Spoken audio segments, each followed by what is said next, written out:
इधर योगी आदित्यनाथ से सफाई कर्मचारी ने लगाई गुहार, उधर मिल गया न्याय। बेवफा पत्नी के आशिक को मिली सरेआम सजा। ज्योति मौर्य और उसके आशिक का ऑडियो हुआ वायरल। सफाई कर्मी ने कहा, जो मैंने कहा था वो सब सच निकला, मेरी बीवी बेवफा है। सफाई कर्मी ने हीरा ठाकुर की तरह बीवी को बनाया था एसडीएम, लेकिन अधिकारी के साथ कमरे में पकड़ी गई, उड़ा दी रिश्ते की धज्जियां। ऐसे ही नहीं कहा जाता है कि भगवान के घर में देर होती है, अंधेर नहीं होती है। आलोक मौर्य अपनी एसडीएम बीवी को बेवफा बताकर लंबे वक्त से रो रो कर न्याय की गुहार लगा रहे थे, लेकिन अब उन्हें न्याय मिल गया है। ज्योति ने जो सपने में भी नहीं सोचा था, वही अब उनके साथ हो गया। अब रिश्ते की धज्जियां उड़ाकर आशिक के साथ आशिकी करना भारी पड़ गया। जरा सोचिए, एक ऐसा पति जो दिन रात मेहनत कर अपनी पत्नी को एसडीएम बनाने के लिए अपने घर वालों से लड़ जाता है, माता पिता से विद्रोह कर देता है, दिन रात सफाई कर्मी के तौर पर मेहनत कर बीवी के लिए पैसा इकट्ठा करता है।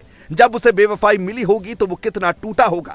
एसडीएम ज्योति को यही लग रहा होगा कि अब वो बड़ी अधिकारी बन गई है, तो सफाई कर्मी जैसे पति का उनकी जिंदगी में क्या काम है। शायद उन्होंने ये भी सोचा हो कि अब क्योंकि वो बड़ी अधिकारी हैं, ऐसे में सफाई कर्मी पति उनका क्या बिगाड़ पाएगा, इसीलिए उन्होंने ये सारा खेल किया। लेकिन अब जो खेल भगवान ने उनके साथ कर दिया है, उसका जवाब ही नहीं है। ऐसे ही नहीं कहा जाता है कि उत्तर प्रदेश में योगी बाबा सभी के साथ न्याय कर देते हैं। आलोक ने आरोप लगाया था कि ज्योति मनीष दुबे नाम के कमांडेंट के साथ आशिकी कर रही थी। उन्होंने रंगे हाथ ज्योति को पकड़ने का भी दावा किया था और तभी से वो लगातार रो रो कर न्याय की मांग कर रहे थे। बीते एक हफ्ते से लगातार ज्योति मौर्य और आलोक मौर्य की चर्चा हर कोई कर रहा है, क्योंकि फिल्मों में तो अब तक ऐसा देखने को मिला जब पत्नी ने पति से बेवफाई की हो, लेकिन वास्तविक जिंदगी में ऐसा कम ही देखने को मिलता है। सालों पहले सूर्यवंशम फिल्म आई थी, जिसे आपने भी जरूर देखा होगा। उसमें अमिताभ बच्चन यानी हीरा ठाकुर अपनी बीवी को एसडीएम बनाने के लिए पूरी ताकत झोंक देते हैं, लेकिन जब वो एसडीएम बनती है तो अपने अनपढ़ गवार पति को अपने सिर आंखों पर रखती हैं। पत्नी होने का हर एक धर्म निभाती हैं। शायद यही फिल्म देखकर आलोक को भी लगा था कि उनकी पत्नी को वो पढ़ा लिखा कर एक अधिकारी बनाएंगे। उनका सपना पूरा भी हुआ, लेकिन अब उनके साथ जो खेल हो गया, उसके बाद उन्हें जीने की इच्छा ही नहीं रही। 7 साल की बेटी है और आलोक सफाई कर्मचारी हैं, इसीलिए अधिकारी बीवी से ज्यादा लड़ नहीं सकते। उन्होंने ज्योति पर कई तरह के आरोप लगाए थे, यहाँ तक कह दिया था कि वो अपने आशिक के साथ मिलकर उनकी हत्या की साजिश रच रही है।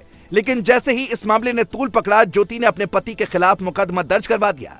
पर इसके बावजूद आलोक का मनोबल नहीं टूटा और उन्होंने योगी आदित्यनाथ से इस मामले में गुहार लगा दी। कई तरह के चैट सोशल मीडिया पर वायरल हुए, लेकिन तब हर कोई हैरान रह गया जब एक ऑडियो क्लिप भी आलोक ने दुनिया के सामने पेश कर दी, जिससे ज्योति अपने पति से बेवफाई कर रही थी या नहीं, दूध का दूध और पानी का पानी हो गया। लेकिन अब भगवान ने उनकी सुन ली है और कमांडेंट मनीष दुबे के खिलाफ विभागीय जांच के आदेश दिए गए हैं, जिसकी रिपोर्ट जल्द आ जाएगी।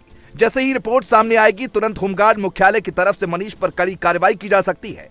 जांच रिपोर्ट इसी हफ्ते आनी थी, लेकिन कई जिला कमांडेंट के तबादले के चलते एक सप्ताह लेट हो गई।